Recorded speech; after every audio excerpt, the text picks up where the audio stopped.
Silence, no one talk.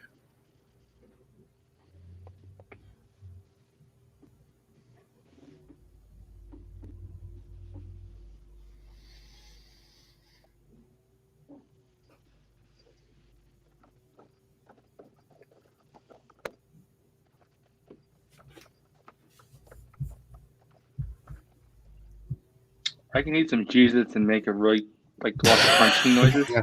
It was a game of chicken, Mike. We just wanted to see who would break first. That's all it was, man. I thought it was gonna be Keith saying, "I gotta leave at 8, guys. We gotta start." No, I don't think everything. Keith would have just did the Keith like he would have started going like, Keith like just he starts does. chugging the beer. Anyway, what's going on, everybody? This is a second installment. We didn't think of a fancy name for this. Like some kind of like the mass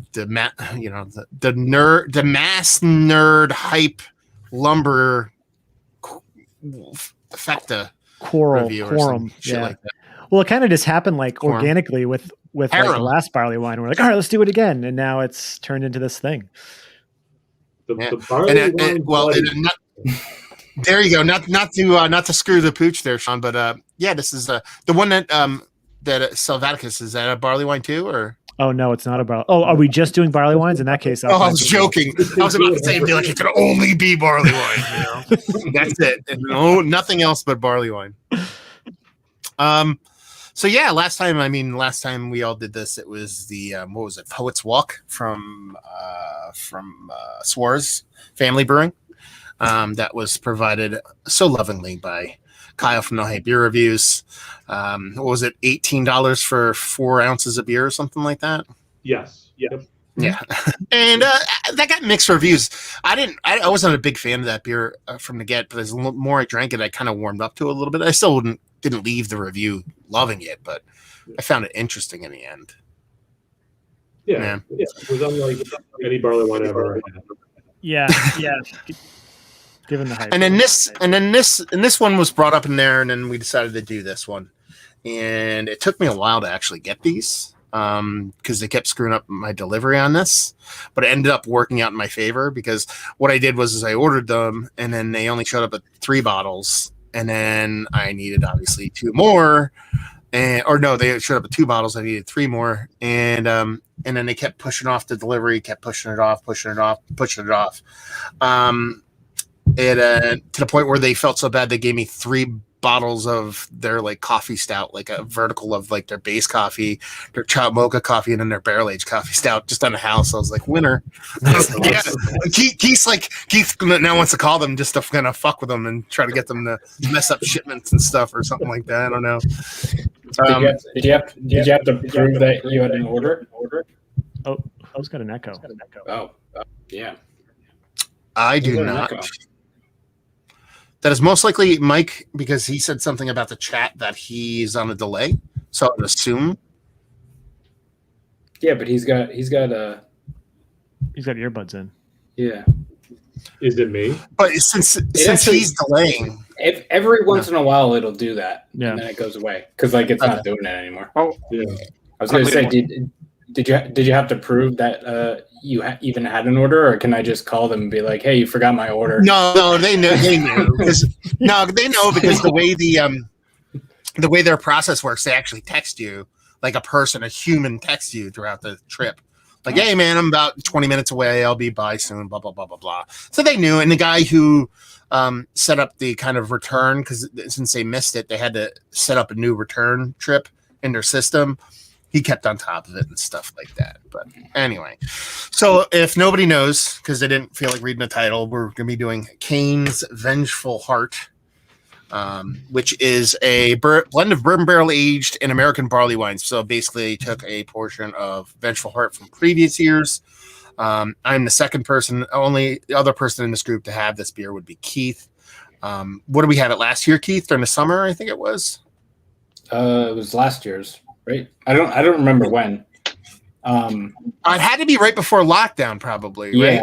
Yeah. So probably it comes out in February, so it's probably around like March or something like that before everything got crazy. And And this is an interesting beer because one, it's American barley wine. That's not all that interesting, but I'll save the interesting parts for when you guys actually drink it because I want to see what you guys think of it because I have it's a unique beer. Let's put it that way. But this is the first year they've actually taken a past portion, barrel aged it, and blended it with a fresh one. So all previous years previously were just straight non-blended American barley wine with no barrel aging kind of component to it. So this is that release. Like they didn't release the base and this. This is now what Vengeful Heart is. I don't know, moving forward or what. You know what I mean? But they didn't release a base Vengeful Heart. This is just, hey, here's our Vengeful Heart. Have at it. So it'll be interesting to see what's what.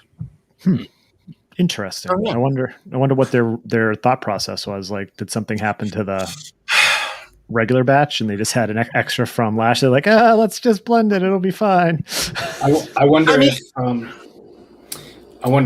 if getting the hops was an issue to do a full. I don't think Kane has any problems getting hops though. You know, maybe. Yeah, I mean they're pretty big. Maybe they have friends who had trouble getting hops, so they shared the wealth or something. But to be honest with you, knowing Mike Kane and how he functions, he just felt like fucking doing it, so he fucking did it. You know what I mean? That, or because he's always tinkering with shit. He likes blending. It's like his favorite thing to do. But there's also the nefarious side of things. Maybe this year's batch was a little bit wonky, so they decided to blend it out to balance it out. Who fucking knows? You know what I mean? Like maybe they made this year's batch and it was way too aggressively hopped because it wasn't an aggressively hopped beer to begin with. So maybe they're just trying to kind of cool it down a little bit. There could be 19 billion different reasons. So everybody here's had Kane beers before, right? Keith has had a ton. I think I've sent all you guys Kane beers previously. And it's probably been a lot of their base beers, right?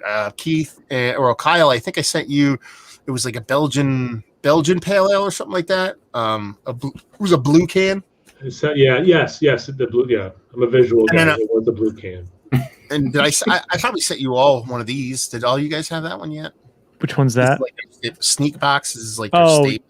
Yes, I think we got that as a mystery beer. Yeah. Oh, okay, yeah. Yep. So, yeah, Kane. Let's read the back. Anybody want to read the back because I suck at doing that kind of stuff? We can take turns. Sure. I'll read it. Oh, go. Sean wants to read it? No, go ahead. Yeah, let Sean do it. Sean's good at that stuff. Okay. I like it. All right, so it starts off with a red glass, and then words. This year's Vengeful Heart is a unique blend of bourbon, barrel-aged, and dry hop barley wines. We pulled a portion of last year's release and aged it in a 7-year Buffalo Trace bourbon barrels for close to a year. For the fresh component, we brewed a high-gravity barley wine with a single malt British Chevalier and boiled it all day to develop its dark color and unique malty character. After fermentation, we dry hopped the fresh batch with Simcoe, Citra, and Chinook. The resulting blend is overwhelmingly tilted towards the barrel-aged component, but the addition of dark fruit, fig, and toffee from the fresh barley wine and citrus, pine, and resinous character from the hops adds depth and complexity to the final blend. The end. 13% alcohol by volume. 13% alcohol. And I want to spill the beans on previous tastings of this beer, but I don't want to do it. So I think we should just kind of jump. Let's get into it. I want to see. I want you guys to kind of tell me what you're thinking. Oh, and I gotta go get my glass. Okay, I'll be back. And we were making fun of Keith for not showing up. You don't even have a glass. We were doing so well. Maybe opening the beer before the 10-minute mark, but I don't know. I don't know. We're at 9:03, Kyle. We could still save this. Let's see. The first time ever. But we're not a double-digit mark. First sip will be around 15 minutes, probably. Or first sip will be like, Keith's like, I gotta go. So the reason why I didn't have my glass because I audible to the same exact shaped glass that you guys are going to be using. Oh, nice. See? And there's Mike with his Tiku. He's like, God damn it, guys. Leave Mike alone. Okay. Pop the top? Yeah. Okay.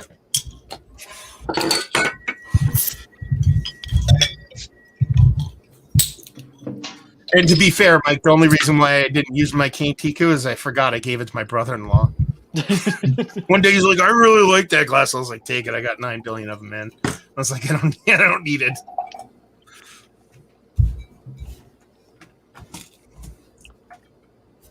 Ooh, right there. I'm actually not sure why you wanted me to read the back, because I don't know if you watched my unboxing, but I had the hardest time trying to figure out what they meant by blend of bourbon barrel aged and American barley wines. Like Mike had to explain it to me like I was 5 years old. I did. Well, but here's the thing: you read it perfectly. You just didn't compute the Yeah, what my they're brain was trying just to like, say. So, nope. yeah, the words came out fine, but you're just like, how does that make sense? But did anyone notice that Shaun did not read the back of the bottle perfectly? He missed an entire line. I did? That's fine. Yes. Leave Shaun alone. That's my role in this live stream. Anytime Thanks, someone picks up someone else, leave them alone. I'll tell you what. That's pretty much exactly what I want barley wines to look Yeah. like. This looks gorgeous. It looks like melted Rolo. Yeah. You know what I mean? Like it's that just rich doo-doo water brown that I love so much in barley wine. Oh, yeah, that looks gorgeous. Nice caramel head color, some legs. It's a beautiful looking beer. Besides it look like doo-doo water, it's a very beautiful looking. Mine is pretty dark, like almost stouty, but I think it's the light. Yeah, it's the light. When I hold it to the light is where I see the brownness. That's gorgeous. Yeah. Any thoughts? Or dive in the nose. I'm already getting a No. nose. This thing is. Let's get a Yeah. nose.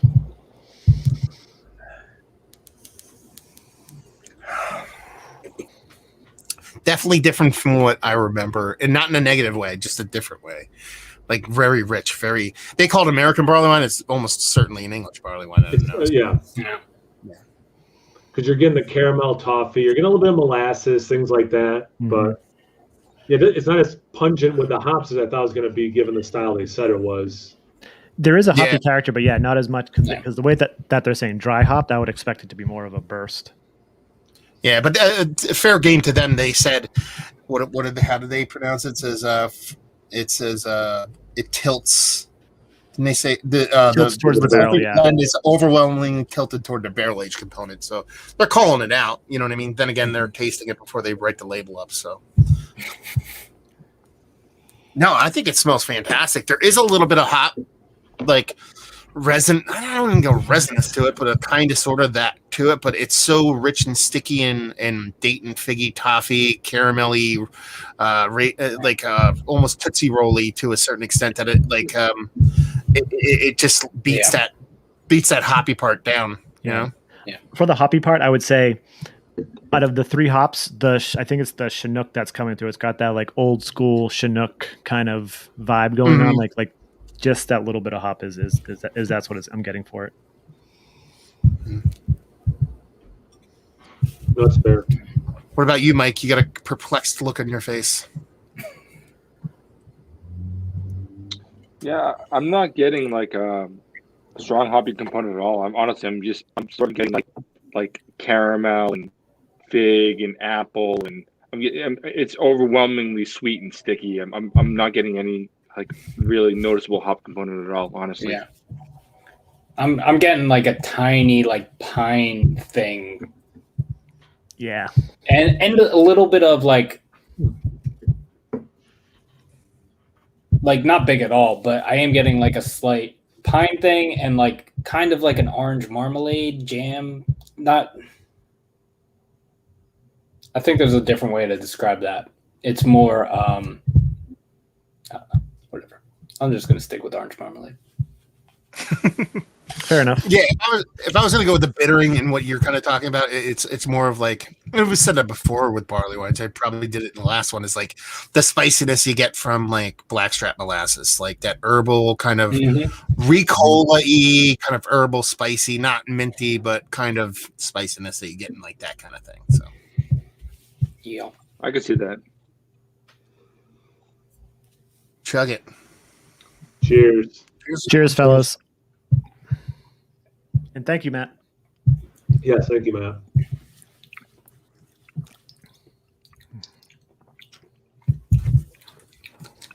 Now this is the beer I remember.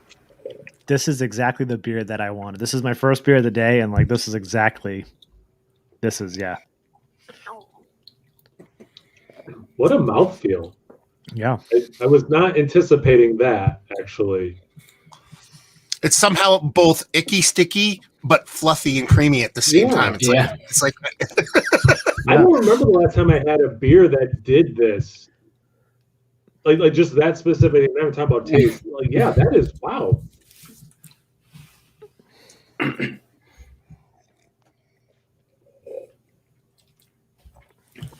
It's making me feel like, because I got my second dose of vaccine 2 hours ago. It's making me feel like it fucked me up or something. like I'm like, is this what this tastes like? I don't. Did the vaccine give me COVID? in a good way or bad way, Keith. No, I'm serious. Does it taste good for you or bad? Because this is different than what we had, but in a different way. It has parts of that. It makes sense. No, it's good. I want everybody else to talk about what they get, and then I'll go over what the original beer was like, which I can taste in here, but might not be totally apparent. Like there's this big Tootsie Roll thing I'm getting.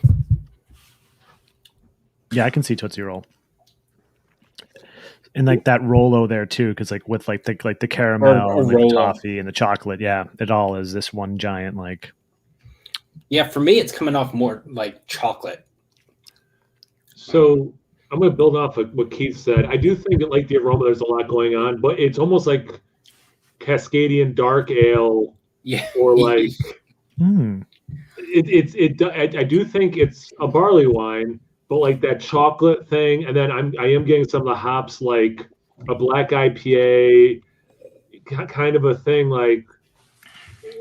I would almost believe that this was a barley wine, like Russian Imperial Stout blend. Like I wouldn't like if this was a blind beer, I'd be like I could see it being that too. No. Now, is anybody here? Is anybody here getting like Spirit and Barrel? Oh yeah, near the end. Like near the end, it's hot. Like I can feel it going down my chest. But then, like flavor wise, as it finishes, as I'm talking right now, I just took a sip. There's definitely spirit kind of coming, like in the back palate, where it's like barrel, and then it kind of dries off. For me, so the spirit is coming into your back palate. Yes. Okay. Just realize that. Thanks, guys. Okay, I wanted to make sure everyone on the internet was crystal clear. Hey. That the spirit was coming into the back of your palate. It's like Ghostbusters. I was just thinking of Ghostbusters. I was hoping someone was going to say Ghostbusters. Anyway, sorry. It's a family show. When you started saying that it was coming down the front of the chest, I thought, I think I'm not getting like as much chocolate. I'm almost getting a sort of a medicinal thing, not in a bad way, but it's. I think like that herbaceousness is a little more medicinal. I could see that. I'm interested in the conversation. Go ahead. No, I'm interested in what you're saying. Okay. Yeah, but that's kind of. Yes, right now. I'm getting sort of a medicinal thing. I don't think in a bad way. It's just almost like sort of like old school kind of boozy kind of medicinal kind of flavor. I think that Ricola thing you brought up earlier is sort of like that's coming up in my palate just a little bit. As far as like the chocolate thing, I'm almost getting just almost like a hint of like that rich like baker's cocoa powder. I'm not getting that sort of Rolo or like Tootsie Roll thing, but I am getting like strong dark fruit. I am getting big. I'm getting like molasses and stuff like that. But I'm not quite getting like that milk chocolatey Tootsie Roll thing. Tastes like a that's me. Kind of after Mike said that, it kind of tastes like a chocolate Ricola. That's what it tastes like a little bit. if they made a chocolate one. Let me so this is my like I said, I've had this beer several times and it's like one of my favorite beers that they make. And I was really curious to see how the barrel aged version would change it, and it did, and this might make sense to everybody else when I say it because it's true. I swear it's true. You can go watch my old review. This is the weirdest American barley wine I've ever had in my life because you know, when I think of American barley wine, we all default to Bigfoot. You know, it's kind of like the tent pole, the way we measure all of it, and that is a combination of a richer, more sugary, sweet kind of maltiness. Whereas English barley wines tend to be a little bit softer, a little bit more kind of, you know, toffee like, as opposed to being super super sweet. It's a little bit softer, and then they have that big piney resinous. This beer, before it was blended, was actually tropical hopped American barley wine. It was it came off very tropical hoppy. So it was like, think of a double IPA, like a double IPA from 5 years ago. That double IPA hopping in an English barley wine malt base. And I was like, this beer is fucking insane, because if you drank it fresh, you got this big malty citrus tropical fruitiness. But if you let it age a couple years, then you got pure English barley wine, because those tropical hops fade so quickly. So what this is doing, it's added that barrel component, what makes it a little bit more English. But I think the medicinal kind of thing is just that remnant of that tropical hoppiness. It probably is a bit of that Chinook or some of those old school hops, but I'm pretty sure this is dosed with a ton of Citra. And it was such a cool beer before, and I think it's absolutely delicious now. I think they're two completely different beers in a certain sense, but they're connected. And it was just such a fun beer. That's why I talked so lovingly about it when we talked about it previously on shows, is that it was the most unique American barley wine I've ever had. It was basically a new school hazy IPA hopped English barley wine, which is bonkers, but I dug it. So that's why I think that little hoppy presence is more, not as aggressive, because it's more tropical. And I think that barrel aged portion is beating it down a little bit. I've had a stout that was hopped like that, and it was very interesting to kind of have that stout character with that same vibe. So I can definitely see like what you mean by that. Now, did they ever barrel age this, or it's always just been a base barley wine? No, this is the first. I mean, let me say, for what I know, you know, I pretty much keep on tabs on Kane quite a bit because I can get their stuff. I don't live far away. I like the brewery quite a bit. I don't remember them ever releasing a barrel aged version of this ever. Not a barrel aged blended or a barrel aged version, period. Now they probably have some one-offs in the brewery, maybe. You know what I mean? I don't know if they had like a unique kind of small bottle release or whatever. But up until last year, which is the bottle I grabbed when me and Keith drank, it was just American barley wine, no barrel aging whatsoever. And then it comes out in February every year, which kind of comes with the timeline of when we're drinking it now. Yep. You know what I mean? As far as the time it came out. Whatnot. And prior to this being released this year, there was no like base version release. So, yeah. Nice. I remember that beer. It's like one of the ones that sticks in my head because it was like, it was so, like the contrast was so whatever, because it was like, it was super tropical. Like, well, it was one of the few beers, not few, but it's one of those beers when I give Keith, he's like super ecstatic about, because usually Keith, he's like Eeyore, he's a misanthrope. He just wants to kind of hate on everything. You know what I mean? But like that one, he's like, he starts doing the Keith grunt. So I was like, ooh, he likes it. You know what I mean? and then I'm like, you bought like 2 cases of this, right? And he was like, one bottle. He bought like 2 cases. That's funny. Hey, to be fair, the barrel or the hops, you think, having had it before? What? I get a little bit of coconut. You think that's the barrel or the hops? It's got to be the barrel. Because I don't remember ever getting any. Yeah. And it's got a decent amount of barrel character to it. You know what I mean? Like, I'm surprised about a barrel you actually get in the beer itself, because I think you get the bourbon and I think you get like a little barrel char, a little kind of what's what from the barrel. So, yeah. No, for sure. Yeah, the more I drink it and the more it warms, the more kind of it opens up and the more barrel comes through, the more. And what you said, Kyle, coconut, which I didn't get coconut, but I was thinking there was some other sweetness kind of in there, which coconut makes sense. But yeah, this is freaking great. No, this is really good. Did you expect something completely different?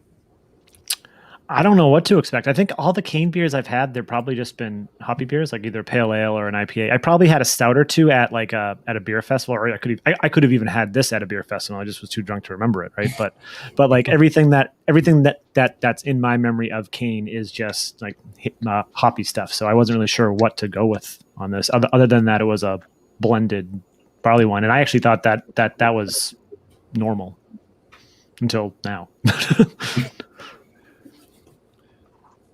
I mean, going back to Bigfoot, I was thinking their bourbon barrel aged Bigfoot, just as a starting point. But yeah, I mean, you're talking about this compared to bourbon barrel aged. A fresh bourbon barrel aged Bigfoot is way hoppier than this. Like a bourbon barrel aged Bigfoot needs to be sat for 5 years. You know what I mean? Like regular Bigfoot needs like 15 to 20 to 30 years on it.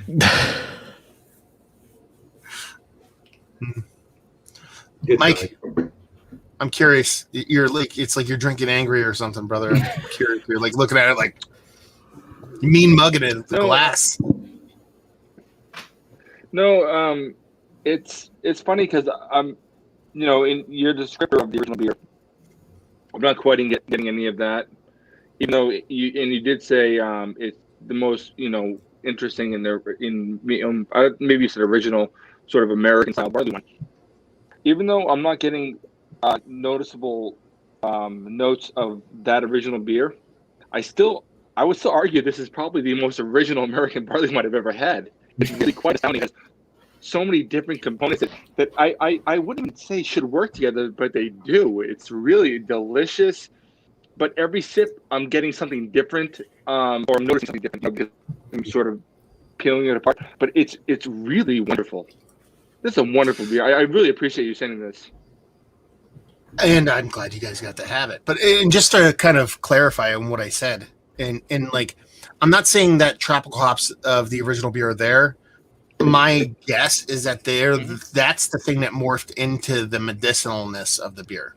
You know what I mean? Like that tropical hop has been the age portion of the show and everything's kind of morphed down and become that Ricola-esque kind of medicinal thing. Makes sense. I did understand that, but what I'm saying is that even the original, if that one is so interesting, wholly of its own, and it's still unlike any like American barley wine I've ever had. It's really, really nice. Yeah, Kane's barrel aging program is up there. Like they're like it's banger after banger, pretty much when they produce beers.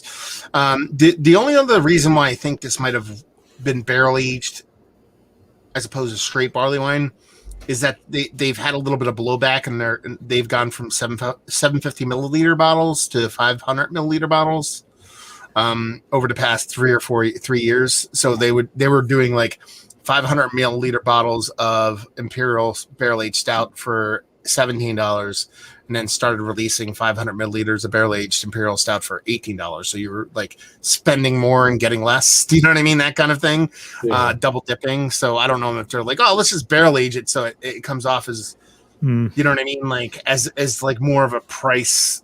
The price jump doesn't make that big of a difference. Plus his barrel aging, he has some kind of technique with barrel aging where he like actually like constantly not constantly, but like he has a warehouse full of beers that are just for barrel aging. And what he does is he rotates the barrels every so often, which is kind of like a no-no when it comes to like barrel aging beer. You let it sit and you don't fuck with it. But he does this thing where he rotates, not spins them, but he rotates the barrels like from bottom rack to top of rack. To like try, I don't know, it has to do with something like warming it up and cooling them down, and somehow that in the way he does it hypothetically extracts more flavor from the barrel over a shorter period of time rather than have the barrel at a static temperature. You know what I mean? It's expanding and contracting in this way that it kind of helps pump out kind of flavor from the barrel. So this barrel aging program is pretty awesome. So and let's put it this way. Like, this is a blend. Like, if I drink this blind, I would just be like, this is a barrel aged beer. Mm-hmm. Yep. You know what I mean? I wouldn't be like, oh, this is a blend. I may call it a blend of another barrel aged beer, but I wouldn't say this is just a non-barrel aged beer. I think if I did this as a mystery beer, I'd be like, oh, this is a barrel aged beer for sure. You know, so who knows what the percentage is in the blend, but, you know, it's pretty robust for a blend. Yeah. My opinion of sort of the barrel component is in such, you know, sometimes like, you know, it's a little bit you know, barrels can be a little bit gimmicky, and I usually love them anyways. That's not an issue, but it's almost weird. Like this one, maybe because the blend it actually feels like a organic component of the beer. Like all the things really are worked together in such a wonderful way. Like because of it is nice and sweet and sticky and all those things. Although not cloyingly sweet. That barrel has this really nice, smooth, drying thing that makes me want to keep on sipping it. Now, you say I keep looking at this thing like I'm angry at it. I'm just confused by it. You know what I mean? Because I'm really, really blown away. I'm blown away. You know?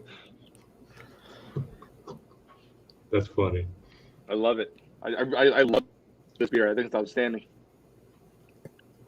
Yeah, I'm definitely going to try to see if I can get my hands on this next year. And I'm curious to know if they do the same kind of idea next year or if they go back to the just regular non-barrel aged. Yeah, that I'm curious about. But also it's stuff like this. And the thing about these bottles, like some of their stuff sells out, but like this is on their website for a month. It wasn't like it was like sold out. Like I bought a day of just in case. You know what I mean? It's sold out. But I looked and, the day they delivered it, it was still available for purchase. And that was, by the time they delivered all of it, it was like almost just short of a month later. So there's some, like we drank one of their bottles at Beer Tube of Palooza, which was Night to End All Dawns, but that bottle was a little bit sideways. But that's like their Night to End All Dawns, and a couple of their other beers are very kind of coveted beers. But a lot of their other beers are kind of like, they're not shelf turds, but they sit for a bit. Like they do their anniversary beer, which is a Belgian quad. And because that's where the owner loves Belgian beers, and it's a Belgian quad, but it's like the new school Solera method Belgian quad. It's like the brewery kind of with their anniversary beer. Every single one has batches of every single previous year in it. You know what I mean? So it's like, a multitude of years. And I think they're up to year 7 or 8 now. That's something like that. And their barrel aging program is just so great, man. Next time we, when COVID's over and you guys come down, we'll make that trip. It's not that bad. It's like an hour and a half. We'll make a trip down there. And Nice. that whole area down there is really good for beer. But yeah. That'd be awesome. Yeah. I just want to get together and I'm just going to be happy to be there at that point. Yeah. No, believe you and me, same thing, man. I can't wait. I feel like we're inches from the tape. You know what I mean? Close. Yeah. We're so close, but I also feel like someone's just gonna fuck it all up, man. Somehow, I don't know how. You know what I mean? But somebody's gonna Scooby-Doo the shit out of something and fuck it all up. Yeah. Okay, so I don't know what else you guys want to talk about. I like it. I think it's delicious. No, it's awesome. Does anyone know where I can get a lava lamp from? I was thinking the same thing. No. Does anybody know where Kyle can get a phallic shaped lava lamp? Like more phallic than usual. Because there's lava lamps and there's that lava lamp, which is it's kind of a red rocket, but it's not really.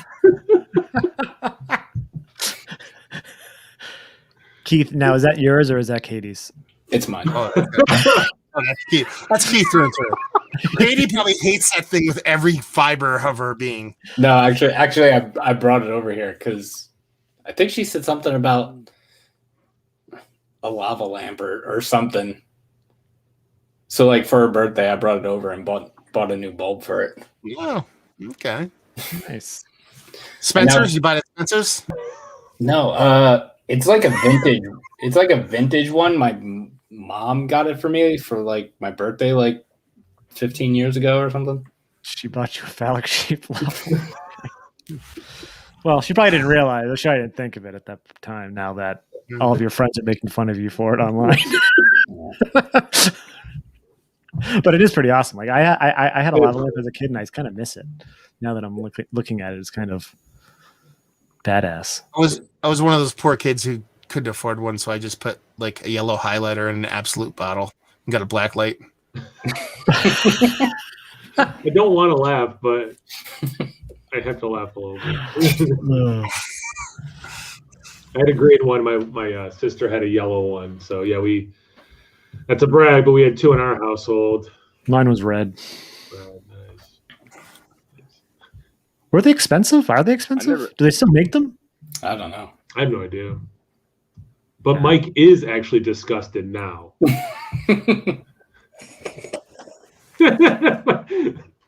I'm pretty sure though Spencer's probably is the only place you can buy a lava lamp nowadays, though. The 70s were a long time ago, guys. Yeah. We need Amazon to finally realize that Lava Lamp Gaming get on their thing, make a couple extra bucks. That company's struggling. Oh yeah. We need to change the lighting setup in here. Maybe some lava lamps will fix it. Nice. Some beads hanging down and everything. That felt poster in the background, the felt one with the black light reflective shit and stuff like that of like a panther or something, Yeah. No, it's Elvis. Yeah, I think it was Elvis. Elvis riding a unicorn to be really nice. Fat Elvis riding a unicorn, not normal Elvis, like sweaty fat Elvis. Dying on the toilet while he's riding a unicorn. Okay, so I think that's the end of your video. And on that note, yeah, this was a great beer. Oh, back to the beer, yeah. But yeah, I mean, like, so what do you guys think? Like in the grand scheme of things, like Shaun was saying, he wanted to get it again. And this is like next year, if they definitely come out with like a non-barrel age, even if they come with the barrel age version, we'll probably do this again. But if they do the non-barrel age version, let's say they do a non-barrel age version anytime over the next year, I think we're definitely going to do it just to see the kind of change and difference between that one and this one, because they're both equally good. Like I wouldn't be like this one's better than the other one. I think they're both similar but different, but in a very fun way. And I'll make sure I buy only one bottle for Keith and not a case. Smart. Makes Very sense. smart. How's that? And I'm thinking, I think we should keep this barley wine only. It's funner that way. Like you want to do it barley wine only? I think so. I think we kind of have to, like, because then like it's going to be a fun little kind of like series of just like us collaborating. Yeah. Or does anyone else think that's silly? No, I think it's fantastic, and we have to think up a really fucked up name for it. Like, yeah, try the next one. Yeah, okay. My brain's churning right now on like, yeah. We'll figure it out. There's got to be a few. There's got to be a few places that do really good barley. I'm trying to think who local does really good barley wines. Oh my God, there's so much good barley wine. You know what? Well, I live in Jersey though. That's the difference. I can go on a shelf and be like, Harry, there's 13 bottles of this barley wine from 19 years ago. I'm more thinking like local. Yeah. Because like Trillium does one, but it's not really traditional. It's just loaded with coffee. It's good, but coffee barley wines, no. Yeah, it's okay. I like it, but yeah, it's I think Idle Hands does one actually. Don't they, Mike? We can look. They do a lot of shit that I'll look it up. I can head down there in a few months. So. Yeah, I'll find something fun. Well, we'll both find something fun. Now I need to go find 5 bottles of 80 Hardee's. Yes. Okay. All in on that. You say so. The funny part is that shit you can buy that shit. Go ahead, Mike. Sorry, I apologize. I was at a store not that long ago buying some shit, and I found a vertical of Bigfoot, the like 4-year vertical. So I forgot about that. Soon. Oh yeah, I totally forgot you got that. Nice. Like it was packaged together as a 4-year vertical, like in like a box and stuff, or it was just a 4-pack. Like I'm curious. It was a 4-pack. The store I think did it, but it was 2016 to 2020, I think, or 2017 to 2020. Do you mind if I ask how much it cost? It was cheap. I think I might have paid under $10 for it. Oh, that's great. Jeez. Well, I mean, a six pack of Bigfoot is like $12. Yeah. It comes at 6. So that's not a bad deal when it comes to like aging and stuff like that. Yeah. Yep. And Bigfoot is the best deal for like barley wine ever. Like 6 packs of the only problem is you have to wait about 40 or 50 years until it's drinkable. That's the only thing. Yeah. cool C, a cool 100 years, a cool C note on the aging, and it's just no. I think I saw a barrel aged Bigfoot with like ginger or something like that from like years ago. It's in a big bomber, corked. The ginger variant? Yeah, it's like a ginger variant. I don't know if we drank it. I don't think so. They did those different variants under the Walk in the Woods series or whatever. Yeah, yep. Trip in the Woods. Trip to the Yep. Woods. Yeah, I think I still have it. That's something we should definitely do soon, Mike. Yeah. What was ginger variant. The last trip we did sucked. The last what? Oh, the last trip in the woods. Yeah, it was terrible. It was the last one I did was shitty. Yeah, it was the barrel aged narwhal with currants. It was awful. They did With what? Currants. Did I not say it? Currants? Is that how you pronounce it? Currants? Currants? I always thought currants. I don't know. Oh. I thought you said croissants. I thought you're talking about what's his name? What a croissant. Kevin Durant.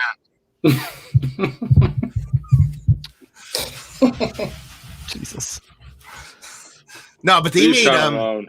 they did like a barrel age series. Like was that 30-year barrel age series?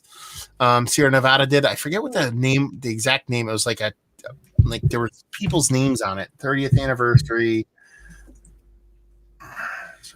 And that shit was Fritz and Ken's. They made, I don't know if you guys saw, this is like pre their whatchamacallit, pre their Trip in the Woods series. You could find these on shelves. Let me see if I can share the screen. And window. There we go. These right here. I don't know if you ever guys see these floating around. I haven't seen them, but I've seen them. Not recently. But you can still find them every now and then. These are fucking cash money. This is an Imperial Stout, but they did a bunch of variants. They did a Barleywine and Imperial Stout. It was for the 30th anniversary, so it was like years ago, at least 6-7 years ago, if not longer. And those are just super banging ones. That's probably my favorite Sierra Nevada beers I've ever had. Outside of Base Narwhal, like Base Narwhal is like just like Narwhal's great. Yeah. Yeah, people sleep on their stuff, and Pale Ale's delicious. I mean, they got a lot of good beer. Oh, yeah. But I just don't buy it. That's the thing. Like, I walk right by it. But I remember, like, when we went to Disney 2 years ago, like, we were just in the store, and I was like, I need some beer just to drink in the Airbnb, and I just bought a Sierra Nevada mix pack. So it had Pale Ale, right? But then it had Torpedo, and then it had like 2 or 3 other beers I never had by them. I think I only mixed it. They had like a coffee stout. Everything was just so good. And I remember like thinking to myself, like, I'm going to buy this more when I get home. Do I? No. But we're all guilty of that. Yep. Yeah, it's the worst part of it, man. Because you're like, you don't try to, like, you sit here and lie to yourself about not being about like the ticking life. Not that we're about the ticking life as far as Untapped goes, but you just want to try new experiences. Yeah. And like that outweighs just pleasure. You know what I mean? Like in a weird way, because like I know there's beers that I can go and I'll buy that and I'll love it every fucking time. But I just want a different high, I guess. I don't know. No, it's 100%. weird. No, that's true. There was a beer store I used to go to, and when I was living in Hawaii, I used to go get a lot of hair of the dog. And whenever I was there, they had like Sierra Nevada. They would have like Southern Hemisphere hop IPA in like a not a bomber, but big bottles, pretty big. And I got to the point where I was buying like one of those every 3 or 4 days. Like, Nice. Those beers are so fucking good. Sierra Nevada, like, I think that because of their ubiquitousness, I think they do get a little bit overlooked. But goddamn, I fucking love their beer. Yeah. I do, and I do try to buy a 12-pack of their pale every 6 months or so. It becomes like a shower beer. It's pretty awesome. My go-to on Sierra Nevada is a Celebration. Like I buy Celebration every fucking year. I drink the shit out of it. I buy a case pretty much every year and just drink it periodically throughout the winter months. Just like, okay, this is fucking delicious. So that's my probably go-to one for them. Yeah, that's a good. Yeah, We'll have to do maybe a 24-hour straight barley wine stream where all we do is we wake up and we drink barley wine for 24 hours. How's that sound? How have we not done that already? It's such a smart idea. I just wanted to see Mike's reaction, and it definitely paid off.